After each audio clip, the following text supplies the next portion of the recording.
Union পরিষদ নির্বাচনের আচরণবিধি চূড়ান্ত করতে প্রধান নির্বাচন কমিশনার এএমএম নাসির উদ্দিনের সভাপতিত্বে কমিশনে চলছে বৈঠক। সকাল 11টায় এই সভা শুরু হয়। সভায় অন্য নির্বাচন কমিশনাররা, নির্বাচন কমিশনের সিনিয়র সচিব ও ঊর্ধ্বতন কর্মকর্তারা উপস্থিত ছিলেন।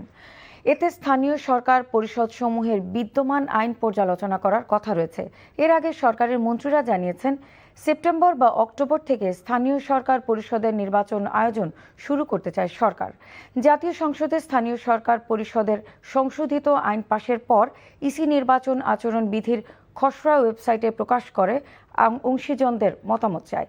সেই মতামত পর্যালোচনা করে ইউনিয়ন পরিষদ নির্বাচনে আনা হয়েছে বড় পরিবর্তন।